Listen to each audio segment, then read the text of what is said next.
Bonsoir à tous, on est ravis de vous retrouver pour ce nouvel épisode d'Open Mic. Alors cette semaine, suite à vos nombreuses demandes, on va parler de nos hôpitaux, de notre santé et de notre système de santé, Max. Oui, alors que ce système français, il est plutôt loué à travers le monde. Mais on a Patrick Doué, le président du Conseil national de l'Ordre des médecins, qui a dit qu'il était à bout de souffle. Et puis il y a quand même 65% des Français, selon un sondage BVA, qui pensent qu'il y a une dégradation de la qualité des soins. Alors entre cette déprime ambiante et puis la multiplication de faits divers ces derniers mois, on a voulu parler de ce système de santé. Est-ce qu'il est en danger? C'est la question qu'on va poser à nos invités ce soir. Et on les retrouve tout de suite, mais surtout vous, n'hésitez pas à poser des questions, à réagir sur les réseaux sociaux avec le hashtag RT Open Mic. À tout de suite. À tout de suite.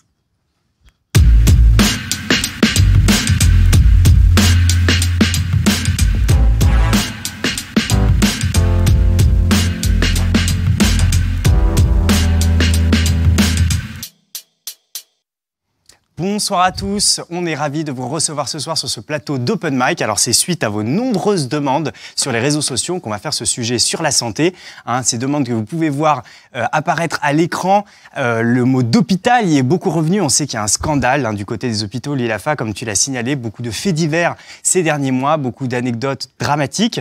Et puis par ailleurs, on a voulu aussi faire une émission un peu spéciale, puisqu'on l'a segmenté en deux parties. D'abord une partie témoignage. On va recevoir ce soir sur notre plateau Roman Sanchez, étudiant externe en médecine à l'hôpital Kremlin-Bicêtre, je crois.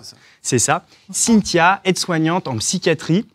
Et Amandine, également aide-soignante en psychiatrie. Alors vous êtes à Sainte-Anne, l'hôpital très réputé justement pour ce service. D'ailleurs, à Sainte-Anne, il n'y a que la psychiatrie ou il y a d'autres services aussi? C'est que la psychiatrie avec de la neuroscience et c'est tout. C'est tout, ouais. À peu près. Bon, et puis on a Bilal Latrèche. Bonsoir Bilal. Bonsoir. Alors, président de la Fédération nationale des étudiants en soins infirmiers. Et puis enfin, Florent Gérard Mercier, qu'on a déjà reçu, comme Roman Sanchez d'ailleurs, qui est secrétaire général du think tank Le Millénaire. Alors, tu nous expliques, tu nous rappelles ce que c'est que le think tank Le Millénaire, en deux mots? Oui, bien sûr, c'est un groupe de réflexion composé uniquement de jeunes actifs, du public, du privé, des chercheurs, des chefs d'entreprise. Et on se spécialise en politique publique et l'idée est vraiment de sortir des nouvelles idées dans le débat public pour refonder la droite. Très bien. Eh bien, c'est avec ce beau plateau qu'on va partir sur le débat de ce soir. Est-ce que le système de santé, est-ce que notre santé à nous est en danger? Et c'est vrai que, comme on vous l'a dit, il y a eu beaucoup de faits divers assez dramatique ces derniers mois, Lilafa. Effectivement, Maximilien, en fait, on ne compte plus ces derniers temps le nombre de faits divers qui montrent en fait les dysfonctionnements de nos hôpitaux. Alors, on a des personnes de 80 ans, 90 ans qui passent des heures sur des brancards. On parle de 15 heures, voire même 20 heures d'attente dans les urgences. En décembre dernier, une femme de 55 ans est décédée après 12 heures d'attente aux urgences de la Riboisière à Paris. À Mantes-la-Jolie, dans les Yvelines, un homme a été retrouvé mort sur le parvis de l'hôpital avant même d'avoir été ausculté par un médecin. Et puis, au début de ce mois-ci, à l'hôpital Henri Mondor à Créteil cette fois-ci, c'est un homme de 37 ans qui a été admis intoxiqué aux urgences et qui a échappé à la surveillance en fait des médecins et qui s'est suicidé 100 mètres plus loin. Donc en fait, on a envie de demander comment en est-on arrivé là? Qu'est-ce qui se passe aujourd'hui dans nos hôpitaux? Cynthia, tu as peut-être envie de répondre à cette première question? Qu'est-ce qui se passe? J'ai envie de dire, c'est un petit peu le Titanic, le bateau en train de couler. On essaye, nous, en tant que soignants, personnels de santé, d'alerter l'opinion publique et les pouvoirs du danger qui se passe dans les hôpitaux. Effectivement, on a beaucoup de témoignages de collègues qui nous disent qu'ils sont à bout de souffle, comme vous l'avez dit, qui sont épuisés physiquement, moralement, par manque de personnel, par manque de moyens.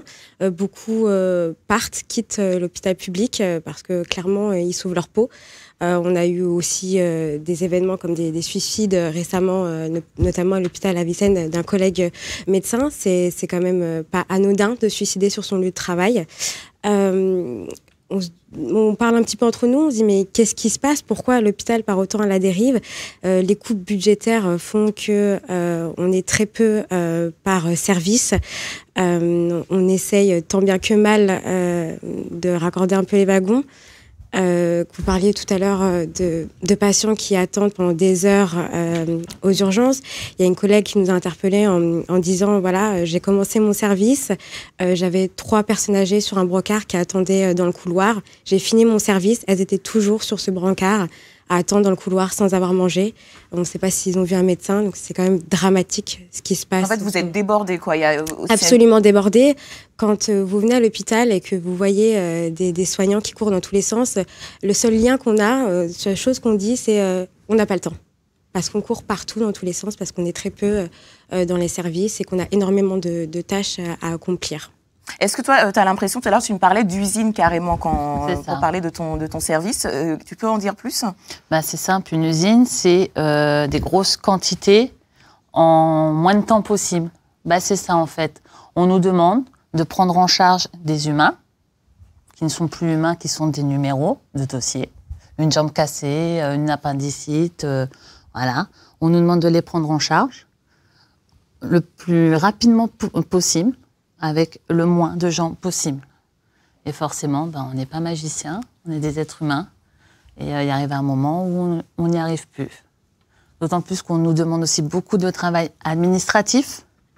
Donc ça demande aussi du temps en moins que l'on peut passer avec nos patients, puisqu'on est quand même là pour eux, à la base. Moi, si j'ai choisi ce métier-là, c'est pour prendre en charge les gens, pas pour être derrière un ordinateur, à taper, à chercher, à tout ça. Enfin, voilà, on nous enlève notre métier, vraiment.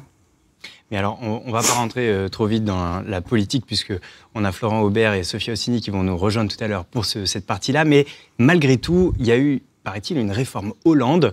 C'est Roman, d'ailleurs, qui publie un statut Facebook à ce sujet il y a quelques temps, qui a limité, paraît-il, à 48 heures le travail des internes en hôpitaux, qui a plafonné le nombre d'heures travaillées. J'ai envie de dire de manière un peu provocatrice, normalement les horaires de travail sont encadrés, de quoi vous plaignez-vous ? Roman ? Pardon, de quoi je veux dire, les horaires de travail sont encadrés, sont plafonnés normalement, donc j'ai envie de dire de manière un peu provocatrice, de quoi vous plaignez-vous ? Oui, 48 heures, oui, ça c'est sur le papier, clairement. Sur le papier. Ouais, parce que, moi, de ce que j'ai vu, des internes que j'ai rencontrés, moi, je lui avais dit, comme je suis étudiant, on fait des gardes, ça dure 10 heures, la garde, c'est le dimanche. Et il me dit, pour moi, ça, c'est une journée normale. Donc, on compte 10 heures par jour, du lundi au vendredi, déjà, ça fait 50 heures. Donc, on dépasse déjà de 2 heures. Et si on rajoute à ça une garde de 24 heures, on arrive à 74 heures dans la semaine. Donc, on est à double de 35 heures. Ouais. Et ça, tous les internes sont confrontés à ça, quoi. Bilal, c'est quelque chose que vous constatez aussi aux infirmiers ? Alors, plus largement, au niveau de l'encadrement, comme on parle du bien-être, au niveau de la Fédération nationale des étudiants en soins infirmiers, donc en 2017, on a fait une enquête sur le bien-être des étudiants en soins infirmiers. On a pu avoir plus de 14 000 réponses, 2000 témoignages, et effectivement, les chiffres qu'on a reçus sont alarmants. Quand on voit que 40% des étudiants en soins infirmiers annoncent et affirment avoir pris des psychotropes, 30% affirment avoir déjà fait des crises d'angoisse. Un étudiant sur deux annonce qu'il a déjà, que sa santé physique ou psychique s'est dégradée pendant son cursus. Le constat est clair et qu'effectivement, aujourd'hui, faire des études en santé nuit à la santé. Quand est-ce qu'on va vraiment prendre soin des gens qui soignent ? Donc, c'est vrai que c'est un petit peu l'ironie du sort. Et il y a une grosse corrélation. Car au final, on a pu faire cette enquête, un grand nombre d'organisations étudiantes en santé ont pu suivre la démarche et le constat est le même pour tous les étudiants en santé. Aujourd'hui, on se rend compte que ce mal-être des étudiants, il est également présent chez les professionnels. Quand on voit que l'ordre des infirmiers a pu faire une enquête et que forcément, par manque de moyens, par manque de temps, par pression, ces professionnels sur le terrain ne peuvent pas donner du temps à l'encadrement. Et donc, vont nuire aux étudiants et on rentre vraiment dans une boucle infernale. Donc toi, tu dis que déjà quand tu es étudiant, en fait, limite, on te dégoûte du métier avant même que tu sois professionnel, pratiquant, quoi. C'est ça, en fait. Aujourd'hui, il y a un mal-être qui est existant. Après, il y a diverses causes, que ce soit déjà sur les lieux de stage, où certains étudiants sont victimes de discrimination, d'harcèlement, que les politiques d'encadrement ne sont pas toujours à l'afflux. C'est-à-dire qu'un étudiant va être un petit peu toujours jugé sur sa capacité à être rentable, ben forcément, on rentre dans un système de soins, d'exigence. On n'est plus dans de la tolérance et on se rend bien compte que d'année en année, cette bienveillance qui est vraiment l'âme d'un soignant se perd dans le milieu du soin. Alors Florian, moi je me rappelle que pendant la campagne de François Fillon, il y a eu une piste qui avait été évoquée en 2017 qui était de proposer au personnel soignant de faire plus d'heures en échange d'aménagement des horaires des personnels soignants, d'aménagement plus facile, je trouve pas mon mot, excusez-moi, d'aménagement, disons, plus agréable, avec peut-être des jours de congés mieux répartis, etc. Est-ce que tu n'as pas l'impression que ce genre de proposition, aujourd'hui, peut-être de certains libéraux, fait un peu tâche quand on entend ce type de témoignage? On voit que les hôpitaux sont peut-être à pleine capacité déjà, en fait. Oui, alors ça fait quand même 2 ans, hein, et clairement, la crise, là, a pris une ampleur... sans commune mesure avec ce que ça pouvait être il y a encore 2 ans, c'est sûr.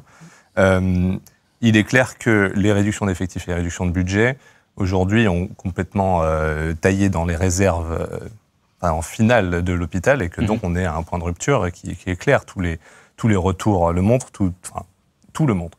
Donc, cette proposition d'il y a 2 ans, évidemment, ne s'applique plus aujourd'hui.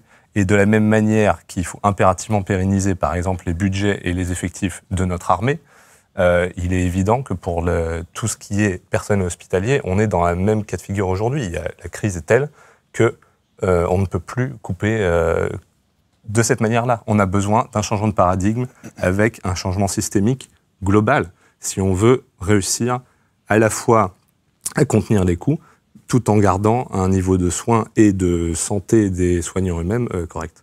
Alors, en parlant de budget dès sa nomination, Agnès Buzyn, donc, qui est la ministre de la Santé, a déclaré que la psychiatrie était un problème dans notre pays. Ça, elle l'a reconnu. Elle a d'ailleurs dit, donc l'année dernière, elle a annoncé 50 millions d'euros débloqués pour venir en aide aux hôpitaux. Les plus en difficulté. À ces 50 millions d'euros, elle a rajouté donc 40 millions d'euros qui seront débloqués également. Donc, en gros, on arrive quand même à presque 100 millions d'euros. Est-ce que vous ne pensez pas que ça peut peut-être aider à améliorer la situation? Est-ce que c'est pas suffisant? Le problème, c'est que ça fait tellement longtemps en fait, que la psychiatrie n'a pas de subvention, qu'on est complètement délaissé. Ça fait des décennies, hein, ça date pas d'avant-hier, ni de...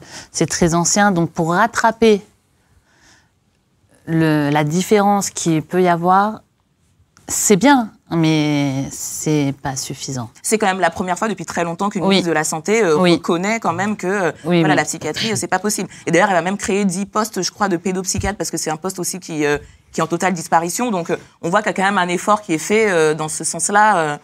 Le problème, c'est que même si maintenant, il y a une volonté, probablement vraie, de vouloir sauver la psychiatrie, le problème, c'est que le mal est tellement profond que même les médecins s'en vont. Donc en fait, on est presque trop tard, j'ai envie de dire, vraiment. On arrive trop tard, en fait. J'ai peur. Alors justement, moi, il y avait une question que je voulais vous poser, c'est que il y a eu un film qui a fait un peu événement, dont vous avez peut-être entendu parler, qui s'appelle 12 jours de Raymond Depardon, qui donc parlait de la situation de la psychiatrie en France. Et moi, je me rappelle d'une des phrases de l'un des patients assez choc, qui avait beaucoup marqué à l'époque dans la bande-annonce, c'était « Si ça ne tenait qu'à moi, il n'y aurait même plus de psychiatres. J'enlèverai les psychiatres. » Alors, comment ça se fait que les patients, même au-delà des questions de suppression de postes, etc., ont la sensation, comme ça, en psychiatrie, d'être maltraités? On a vu cette situation dans les EHPAD aussi, où, à l'évidence, il y a eu plusieurs livres chocs, comme celui de Mathilde Bossé, qui montraient qu'en fait, il y avait des gros problèmes de prise en charge. Comment est-ce que vous l'expliquez, ça? Parce que la psychiatrie, c'est tout d'abord le lien. C'est la parole. Mais pour pouvoir parler, il faut avoir du temps. Si je suis constamment derrière mon ordinateur parce qu'il faut que je remplis mes tâches, parce que tout ce qu'on nous dit, on répète tout le temps, pas écrit, pas fait. Donc j'ai fait un soin, mais si je l'écris pas, c'est comme si je l'avais pas fait. Donc il faut que je justifie mon poste. Parce qu'après, derrière, on me dit, il se passe rien dans le service. Non, il y a trop d'aides-soignants, il y a trop d'infirmiers, donc on va retirer. Donc si je suis constamment en train de faire ces tâches-là, je suis pas auprès du patient qui, lui, a besoin de nous. Ils nous le disent, mais sans vous, on fait quoi? Parce qu'ils ont besoin de nous pour aller sortir pour aller se promener rien que dans le parc. Certains, ils sont hospitalisés sous contrainte, c'est-à-dire qu'ils ont besoin soit d'une présence médicale juste pour sortir dans le parc, ou d'une autorisation médicale pour sortir plus loin, encore une fois, accompagnée. Tout ça, ça s'organise, mais on a besoin de personnel et surtout du temps. C'est pour ça que les patients ont l'impression d'être abandonnés et nous-mêmes, on n'a plus de sens dans notre travail parce qu'on se dit mais on est quoi? On est des administratifs ou alors on est des soignants qui soignent? Donc en fait, c'est un problème d'organisation, c'est pas un problème finalement d'effectifs, de nombre de personnes qui travaillent. Ça découle en fait des subventions, de l'argent qu'on nous alloue et des effectifs. Ensuite, on dit toujours, voilà, vous êtes, il faut faire tant de patients, tant d'infirmiers, mais en psychiatrie, c'est très compliqué en fait de quantifier la parole. Si je passe 1 heure à discuter avec un patient, c'est un objectif thérapeutique. Dire que peut-être qu'il va pas me dire tout de suite, je vais pas bien, j'ai envie de me suicider. Mais si je vais passer du temps à discuter avec lui, je vais déceler cette envie de suicide, par exemple. J'aurais passé 1 heure, mais ça veut dire qu'après, on va pouvoir mettre des choses en place pour justement qu'il passe pas à l'acte. Mais comment je le quantifie, ça? Et c'est tout le temps comme ça. Alors on le voit, il est indéniable qu'il y a de nombreux établissements qui sont aujourd'hui en crise dans la santé française. Et face à cette crise, justement, le 18 septembre dernier, Emmanuel Macron décidait de reprendre l'initiative avec un discours qui a marqué, le discours Ma Santé 2022. Alors malgré une actualité repeinte plutôt en jaune ces derniers mois, les idées développées dans cette intervention ont fait leur chemin et ont finalement débouché l'ILAFA sur un projet de loi présenté par Agnès Buzyn en Conseil des ministres le mercredi 13 février. Alors selon le quotidien La Tribune, ce serait un véritable Big Bang de la santé, susceptible peut-être d'apporter des solutions. Mais que contient-il au juste? La rédaction s'est penchée sur le sujet. Première réforme, un chambardement du numerus clausus. La limite traditionnelle du nombre d'étudiants admis en 2e année de médecine sera supprimée à la rentrée 2020. Objectif, augmenter de 20% le nombre de médecins formés. Autre aspect, et pas des moindres, la carte hospitalière. Le projet de loi prévoit également d'habiliter le gouvernement à redessiner cette carte. En ligne de mire, une réforme du rôle des hôpitaux de proximité, recentrée sur la médecine générale, la gériatrie et la réadaptation, aux dépens de la chirurgie et de la maternité. D'une manière générale, ce projet repense intégralement le rôle de chacun dans le système de santé. Agnès Buzyn propose que, au lieu des hôpitaux, les médecins libéraux prennent en charge les consultations sans rendez-vous. Le texte prévoit par ailleurs de s'attaquer au statut même de médecin, en créant le statut de médecin adjoint, qui permettrait à des internes d'assister les médecins dans les déserts médicaux. Toujours pour pallier le manque de bras, des médecins, pharmaciens, dentistes et sages-femmes diplômés hors de l'UE devraient être régularisés et intégrés dans l'hôpital public d'ici 2021. Côté numérisation de la médecine, le gouvernement prévoit de franchir un cap. Une plateforme compilera données des hôpitaux et données des généralistes afin de centraliser les infos de chaque patient. Le télésoin devrait également progresser. Infirmiers, pharmaciens et orthophonistes doivent pouvoir consulter à distance. Alors, on l'a vu dans ce sujet, il y a quand même pas mal de choses qui vont changer. Mais avant de vous faire réagir là-dessus, là, actuellement, on est en plein grand débat national. La fracture territoriale, c'est quand même une thématique qui revient souvent dans les échanges entre Emmanuel Macron et les maires qu'il rencontre. Il y a beaucoup de maires qui s'inquiètent en fait de la disparition des services publics ou même de leur éloignement des citoyens qui vivent pas dans des grandes villes.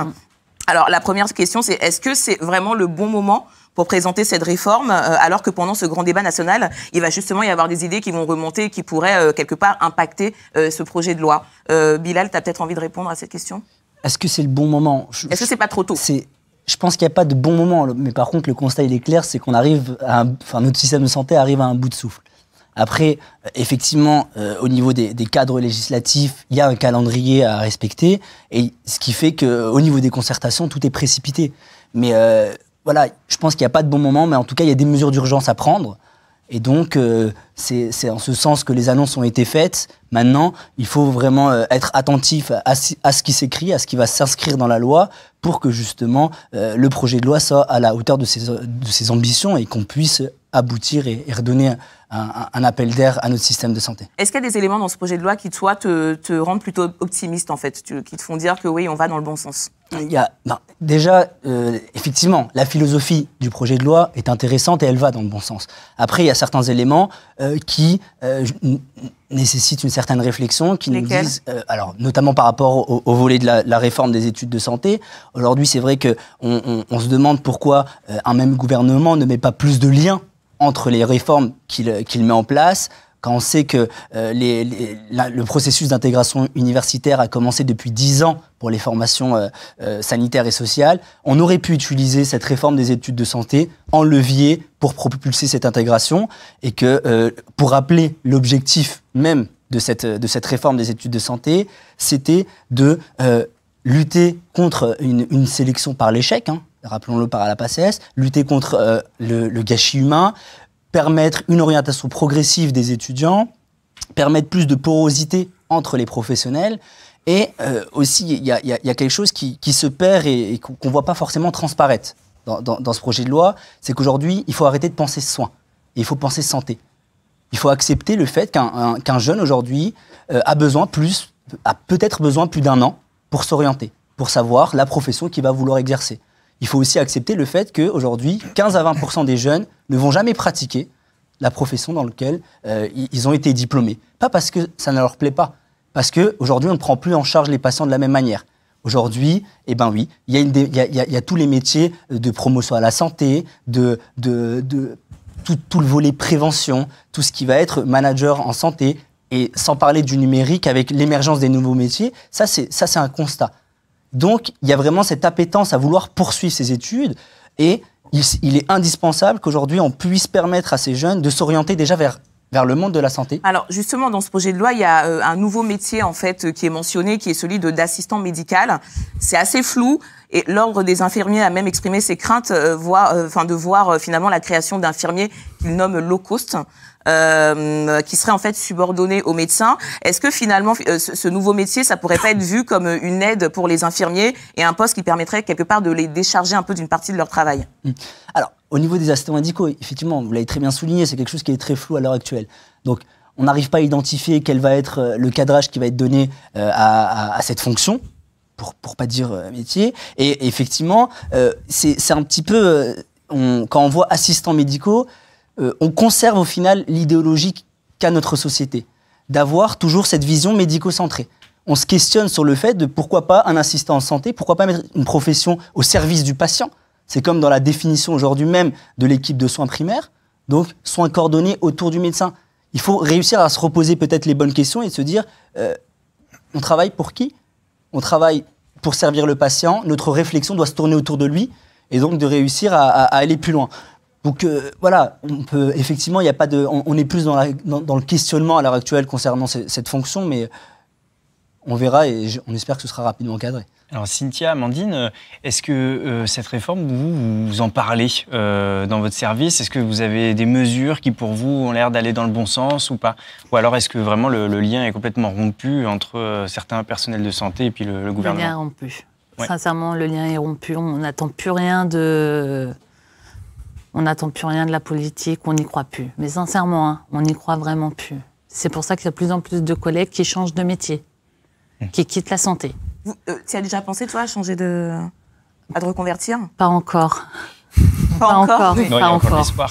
Il y a encore de l'espoir, c'est ça en fait. Ouais. J'y crois encore. Ouais. Moi, j'y crois encore. Mais c'est parce que j'ai vraiment une vraie passion, vraiment, pour mon travail. Mais vraiment, j'aime mon travail, j'aime mon métier, j'aime les patients. Mais vraiment, j'aime la folie, je les aime, mais vraiment. Donc bon, c'est cette passion qui te fait tenir, en fait. Me fait, mais je sais très bien que ça ne va pas durer éternellement et qu'au bout d'un moment, j'ai peur qu'on m'enlève cette passion. Et avant l'émission, tu me disais que tu allais quand même souvent chez l'ostéopathe parce que physiquement... Ah bah on est cassé. On est cassé parce que nous, en plus, on est des aides-soignantes. Donc, on porte les gens, les patients. Beaucoup. Donc, on porte les gens, on les lave, on les aide à s'habiller, on les soulève. Donc, on n'a pas forcément les équipements pour. Donc, le seul équipement qui est sûr, c'est notre dos et nos épaules. Donc, on fait. Mais c'est vrai que moi, j'ai 35 ans et j'ai mon dos, il est complètement flingué. Et alors justement, ces derniers mois, comme on le disait tout à l'heure, l'actualité a été repeinte en jaune, parce qu'on a beaucoup parlé des gilets jaunes. Est-ce qu'il y a eu une mobilisation parmi les personnels hospitaliers? Est-ce que vous, parmi vos cercles proches, est-ce qu'il y a des gens qui sont allés sur les ronds-points? Est-ce que ça a mobilisé? Moi, personnellement, oui. Je suis gilet jaune. J'ai rencontré beaucoup de mes collègues dans les manifestations. D'ailleurs, j'y vais souvent avec ma blouse pour montrer que voilà, l'hôpital est présent. Et je me fais beaucoup interpeller par les personnes qui viennent instinctivement vers moi en me disant oui, l'hôpital, vous souffrez beaucoup. Donc, il y a vraiment une conscience générale des problèmes qui se passent à l'hôpital et pour moi ça coulait de source parce que on a déjà milité dans le cercle un petit peu des hôpitaux, on a vu quelques grèves mais ça n'a pas pris encore une ampleur et on s'est dit, enfin moi en tout cas je me suis dit il faut que je fasse partie de ça parce que il faut tout refonder, il faut vraiment que les priorités, c'est-à-dire l'intérêt général soit remis au goût du jour et l'hôpital public est une priorité de se vivre ensemble. Alors, Roman Sanchez, on rappelle que toi, tu es externe en médecine, c'est ça? Oui. C'est quelle année? D'accord, on constitue. Bon, alors, donc du coup, il y a une des mesures qui fait beaucoup parler dans cette réforme, c'est le numerus clausus, qui serait supprimé d'ici 2020, si je ne me trompe pas. Et donc, est-ce que tu penses que toi, c'est une mesure qui est susceptible de résoudre la situation des déserts médicaux, puisque c'est une des choses dont on parle le plus, l'accès aux soins, le fait qu'il y a des régions en France où on accède mal aux soins. Est-ce que l'augmentation comme ça des effectifs, tu penses que ça va résoudre ce problème d'accès aux soins? Ça va peut-être résoudre un petit peu, mais pas totalement, parce que quand je discute avec mes collègues, il n'y en a aucun qui veut vraiment aller dans ces zones-là. Enfin, ils feront tout pour avoir un bon poste de spé pour la plupart, dans une grande ville. Ça va peut-être en disperser quelques-uns, mais non, ça ne résoudra pas le problème, c'est sûr. D'accord. Pour qu'on situe juste le numerus clausus, on rappelle que c'est cet examen d'entrée en deuxième année de médecine, c'est ça? Voilà, pour passer à la deuxième année. C'était un examen très difficile? Oui, c'était horrible. Voilà. D'accord. C'est un an de... Toi, tu l'as passé? J'ai passé la PACES, ouais. C'était la première année d'ailleurs que c'était que ça s'appelait PACES. Et en gros, j'ai travaillé 12 heures par jour pendant 7 mois d'affilée. Et je faisais des insomnies la nuit, c'était... Mais j'étais à Marseille et quelques années plus tard, là, j'ai vu dans les journaux qu'il y a une jeune fille qui s'est suicidée le jour du concours quelques années plus tard. Donc c'est dire si... Donc c'est énormément de pression, des enjeux énormes. J'ai vraiment énormément... J'ai tout donné ce que j'avais, j'aurais pas pu redoubler franchement et heureusement voilà, j'ai réussi. Mais... Et vous n'êtes pas soutenu pendant cette période quand même non, difficile, on ne propose pas d'aide psychologique, non. Rien du tout? Non, je crois. Non, si on est soutenu par des élèves qui sont en deuxième année et tout ça. On a déjà passé le cap. Voilà, mais bon, ils sont pas psy, c'est juste des étudiants. Oui, c'est dur. Et juste pour qu'on situe, en fait, l'encadrement un peu législatif, vous avez quand même des... Parce que tu nous disais, non, nous, on n'a pas envie d'aller dans les déserts médicaux. Alors, est-ce qu'il y a quand même un encadrement, du coup, législatif autour de ça? Est-ce qu'il y a des incitations, par exemple? Oui. Alors, c'est quoi exactement? Explique-nous. Alors là, il y a ça, depuis 2010 ou 2012, je crois, il y a ce qu'on appelle le contrat d'engagement de service public. C'est une bourse, en fait. C'est 1 200 € bruts par mois. Il y a genre 400 ou 500 contrats qui sont proposés par an dans toute la France. Et en gros, c'est pour les étudiants et les internes.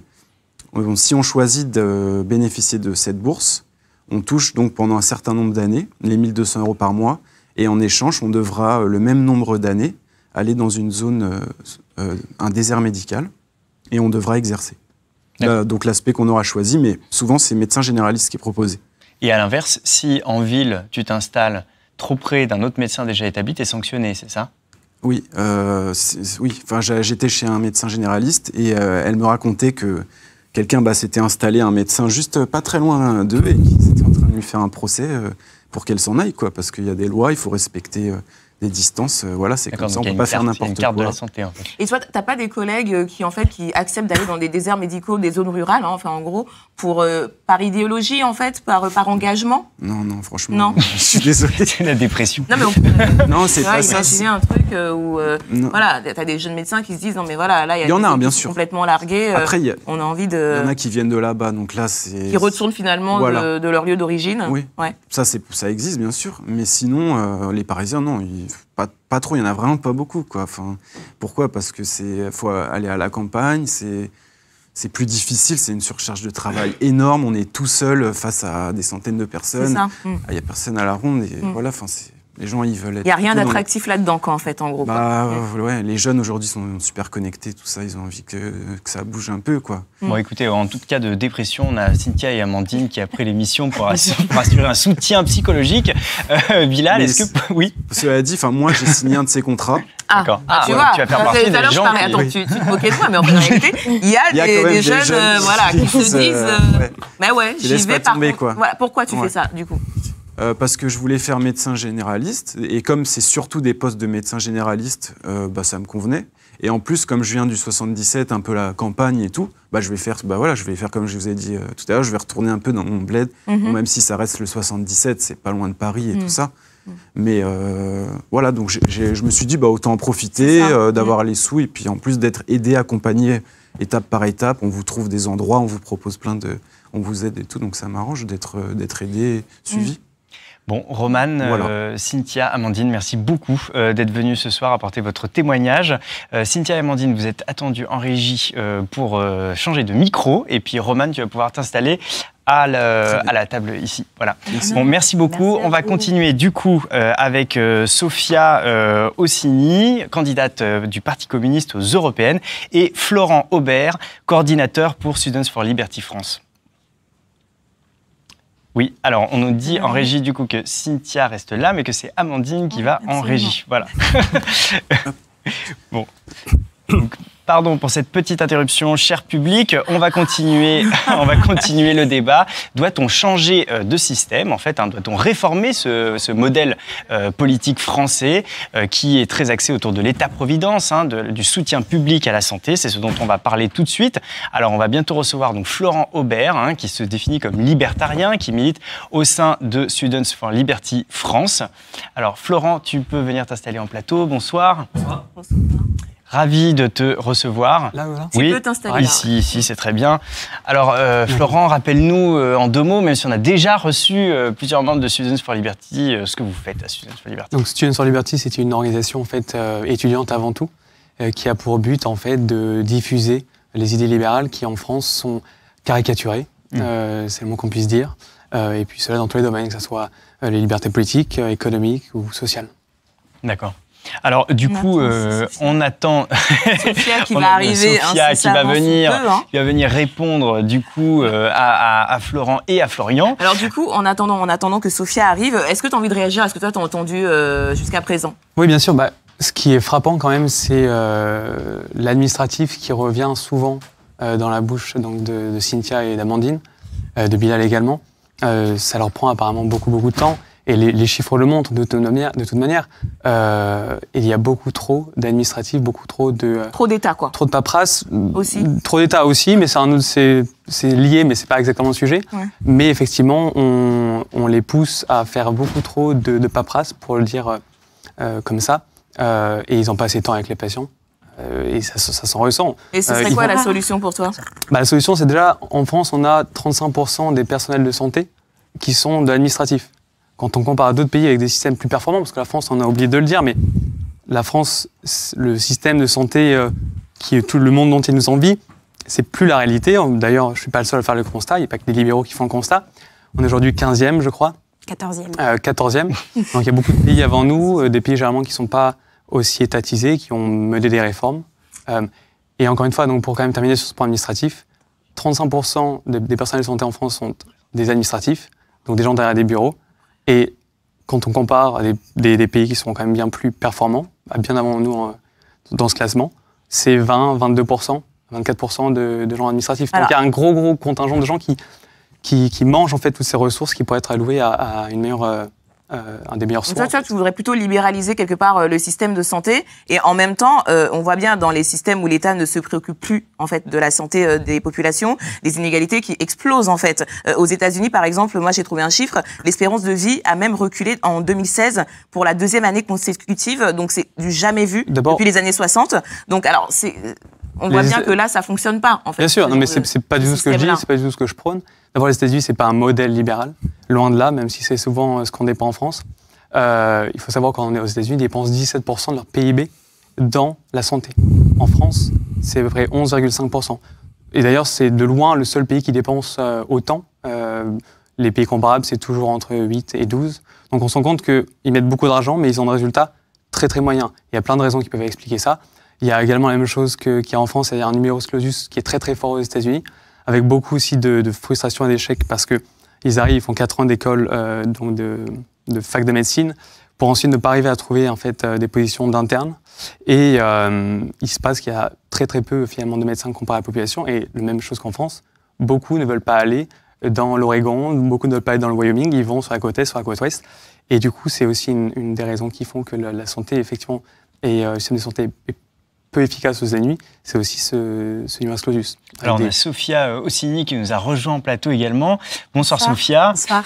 Donc toi tu es candidate du Parti communiste français aux européennes. Une réaction d'abord à ce que tu as pu entendre sur le plateau face vraiment à ce constat assez alarmant qui est fait face à l'hôpital français?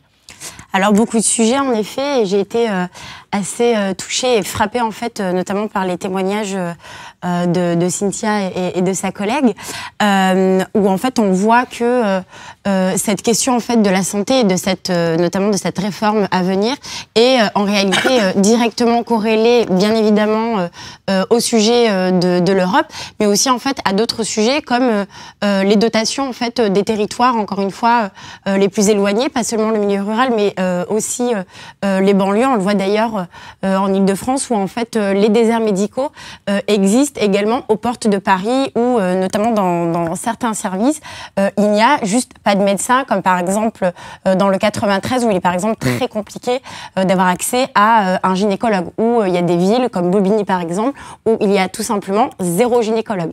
Et en fait la réalité ce n'est pas simplement, bien évidemment il faut aborder le sujet de l'aspect soignant face à l'administratif, mais en réalité c'est simplement une histoire de comptabilité nationale où simplement on peut observer en fait que les moyens alloués ne sont tout simplement pas suffisants pour subvenir en fait à cette réalité et à la demande en fait qu'il y a. Si aujourd'hui en France on vit de plus en plus longtemps, contrairement peut-être aux États-Unis, on vit de plus en plus mal. On a vu une recrudescence notamment de pathologies telles que les burn-out, etc. Et donc il y a de nouvelles pathologies également qui nécessitent un nouvel accompagnement, donc de nouveaux soins. Et donc nous ce qu'on suppose, c'est simplement en fait de rééquilibrer les dépenses pour mettre l'argent là où il faut le mettre. Alors justement, on a Patricia sur Facebook qui dit c'est l'UE qui préconise la privatisation des services publics sous couvert de la compétitivité. Toi, Exactement, mais elle a tout à fait raison. Et il est vrai que certains partis, notamment de la gauche européenne, avec la charte de Barcelone, essaient justement de réfléchir et de faire de véritables propositions pour véritablement pallier en fait cette marchandisation, cette libéralisation de la santé. Et alors que l'urgence en réalité, surtout d'un point de vue européen, c'est de mettre en place un service public européen pour harmoniser aussi l'accès aux soins partout en Europe, parce que si on va vers de plus en plus de déplacements, notamment des travailleurs sur le territoire européen, il faut quand même que le pendant de ça, ce soit un véritable accompagnement aussi en termes d'accès à la santé. Alors Florian, je te voyais trépigner, puis ensuite Bilal. Oui, non mais aujourd'hui, on a des patients qui sont justement des numéros. L'hôpital, c'est devenu le stakhanovisme. C'est quand même assez riche d'entendre parler comme ça pour une communiste de dire oui, c'est un scandale, l'Union européenne veut faire privatiser nos services publics, ce qui d'ailleurs est faux. C'est absolument pas le cas. Et jamais l'Europe va nous demander de privatiser des hôpitaux. Enfin, il n'empêche que, par exemple, pour les dotations, ne serait-ce que pour le planning familial, on voit que c'est constamment à la baisse. Et du coup, c'est vraiment aller vers davantage d'inégalités et de mise en danger véritablement d'autrui. Et on le voit notamment sur l'accès, encore une fois, à la gynécologie. Quand on se rend compte, par exemple, que un seul pays en Europe, qui est l'Écosse, par exemple, et qui a mis seulement là, en août 2018, la gratuité, par exemple, des protections hygiéniques, alors qu'il y a aussi un sujet sur la précarité menstruelle qui est encore à peine balbutiant. Non, mais ça, on est parfaitement d'accord là-dessus, mais c'est pas l'Union européenne qui décide de ça. Je termine juste sur cet aspect-là. C'est pas l'Union européenne qui décide de ça. La mutualisation, l'assurantialisation face à de moins en moins de mutualisation. Et tout à l'heure, le jeune médecin qui a fait ses débuts à Marseille, on le voit très bien aussi dans les Bouches-du-Rhône, c'est assez frappant en fait cette dégradation aussi de l'accès aux soins et des dotations en fait des centres de santé. Donc, Mais la dégradation de l'accès aux soins, on est parfaitement d'accord. Mais il y a plusieurs constats à faire. D'une part, que les coûts augmentent, et les coûts par patient augmentent constamment, qu'en parallèle, les soins, même la qualité des soins baisse constamment. On a des gens c'est à peu près 30% des gens qui ne se soignent pas, tout simplement parce qu'ils n'ont pas ou les moyens ou l'accès. C'est-à-dire qu'il y a un problème systémique. Ce n'est pas en envoyant encore plus d'argent dans la machine qu'on va changer ça. Bilal. C'est vraiment pas le sujet. On fait réagir Bilal et ensuite... C'est vrai que l'argent, on arrive, on parle, on rabat, argent. Mais aujourd'hui, l'argent, c'est pas le levier à tout. Quand on parlait avant des déserts médicaux, merci pour la petite rectification, c'est vrai qu'on a ce petit cliché que le désert médical, c'est la campagne. Aujourd'hui, les plus grands déserts médicaux sont en Île-de-France, sont dans des zones urbaines. Et alors, est-ce que supprimer le numerus clausus est la solution? Déjà, il faut voir le décalage qu'il va y avoir pour former tous ces nouveaux médecins. Il faut aussi voir que les capacités de formation dans les lieux de stage, ça a déjà été annoncé par les différentes organisations représentants de la discipline, ne sont pas repoussables indéfiniment. Oui, elles sont déjà saturées. Elles sont déjà saturées. Il faut utiliser les ressources déjà existantes en France. Aujourd'hui, il y a des professions sous-valorisées. Il y a des reconnaissances, des compétences qui ne sont pas reconnues. Quand on voit on parlait avant de la psychiatrie, du domaine de la psychiatrie, que oui, alors effectivement, il y a eu, Madame la ministre a fait quelque chose d'historique, de réinjecter de l'argent dans la psychiatrie, mais que l'année dernière, il y a eu un blocus pour la mise en place des infirmiers de pratique avancée dans ce domaine-là. Enfin, des fois, il y a des incohérences. Quand on voit qu'aujourd'hui, le maillage des infirmiers sur le territoire et celui des pharmaciens est le plus complet. Quand vous parlez des gynécologues, oui, aujourd'hui, la sage-femme a des compétences qui lui permettent d'agir en autonomie, qui ne sont pas connues. Il y a au bout d'un moment donné où on a des professionnels de santé qui sont compétents sur notre territoire. Il faut réussir à faire évoluer ces professions, ou même tout simplement à les reconnaître à leur juste valeur, et aller tendre vers du partage de compétences. Oui, mais alors justement, il y avait Florent tout à l'heure qui évoquait le fait que le problème pour lui serait un aspect trop public justement des politiques de santé qui sont menées en France. C'est pas trop public, c'est trop bureaucratique. Et trop bureaucratique. Alors, il y a une différence selon toi. Donc c'est pas la privatisation que tu appelles. D'abord, si, je pense qu'il faut aussi la privatisation, pour des raisons que j'expliquerai, mais le problème c'est la bureaucratisation. Il y en a aussi dans le privé de la bureaucratisation, c'est pas propre au public. Le problème, c'est que quand il y a un monopole comme en France, la bureaucratisation peut fleurir, évidemment, parce qu'il n'y a aucun contre-pouvoir, il n'y a aucun concurrent qui peut... Monopole de quoi? Eh bien, des hôpitaux privés, quand même. Oui, effectivement, il y a quand même un monopole de l'assurance maladie en France. Et effectivement, il y a des hôpitaux privés en France qui, entre parenthèses, sont moins chers que l'hôpital. Oui, le coût des actes dans les hôpitaux est moins cher que dans les hôpitaux privés que dans les hôpitaux publics. Oui, mais alors justement, je sais que c'est pas les États-Unis forcément ton modèle en toute chose. La Suisse, les Pays-Bas. Voilà, oui. Alors malgré la tout, Suède qui a privatisé les hôpitaux, qui a supprimé le statut de la fonction publique dans l'hôpital, parce qu'il n'y a pas de raison d'avoir un statut de la fonction publique à l'hôpital. Enfin, le statut de la fonction publique, c'est avant tout pour protéger l'institution, pas pour protéger les personnes. Ouais, en même temps, tu parles de la Suède. Là, on a quand même des usines. Tout à l'heure, on parlait des maternités. Il y a des usines à bébés, quoi. Enfin, t'as des usines où t'as des usines. Le lapsus. T'as quand même des hôpitaux où t'as plus de 6000 accouchements en un an. Enfin, c'est impressionnant, tu vois. C'est pas le même territoire. La Suède, la population est concentrée dans le sud du pays. Forcément, ça ne peut pas être éclaté comme en France. Mais est-ce qu'on a envie d'en arriver là? On a envie d'en arriver comme en Angleterre ou en Suède où en fait les femmes arrivent, accouchent, repartent. L'Angleterre, c'est un très mauvais exemple. Le National Health Service, c'est complètement étatisé. En Angleterre, vous avez un système à deux vitesses, c'est-à-dire complètement étatisé, vraiment, plus que la France. Et à côté, vous avez de la médecine privée pour les riches. C'est grosso modo ça. Les amis anglais viennent se faire soigner en France parce que c'est moins cher, parce que là-bas, il y a où vous avez des services de qualité moyenne et beaucoup d'attentes, ou alors c'est des services très chers. Donc il y a en France. Mais alors, il faut quand même voir que y a le nerf de la guerre quand même pour la plupart des patients, c'est quand même les coûts.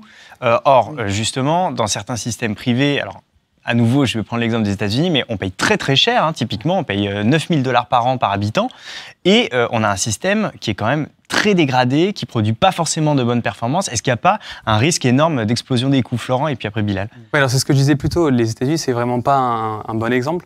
D'abord, comme je disais, il y a effectivement un déséquilibre terrible des ressources, que ce soit des infirmiers, des aides-soignants, mais surtout des médecins.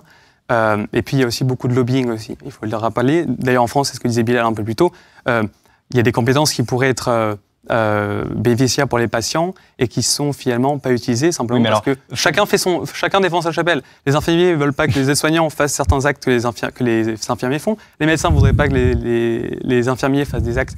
Tu as l'impression que Bruxelles est complètement exemple. Tu as l'impression que Bruxelles est complètement exemple de tout lobbying aujourd'hui? Ah non, Bruxelles, non, mais lobbying, c'est pas forcément le lobby du pétrole ou lobby. Non, mais par exemple, il y a eu beaucoup d'affaires aux États-Unis, par exemple autour de l'explosion du coût de certains médicaments. Est-ce qu'aujourd'hui, si tu privatises le système français, t'as pas un risque énorme d'une explosion du coût des médicaments, par exemple? Je ne veux pas me prononcer sur le remboursement aussi. Je connais pas très précisément. Effectivement, pourquoi certains médicaments ont vu leur coût exploser, mais il y a vraiment aussi aux États-Unis un grand manque de concurrence. Ça, c'est donc pour toi, c'est un manque de concurrence, en fait. Ah, complètement.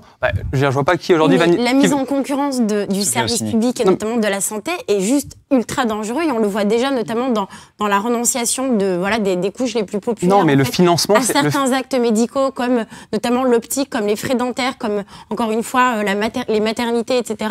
Et du coup, la pathologie notamment qui est en réalité en France la plus inégalitaire, c'est les cancers. Parce que cette renonciation fait qu'en fait les gens vont de moins en moins voir le médecin et que du coup ils sont diagnostiqués de plus en plus tard.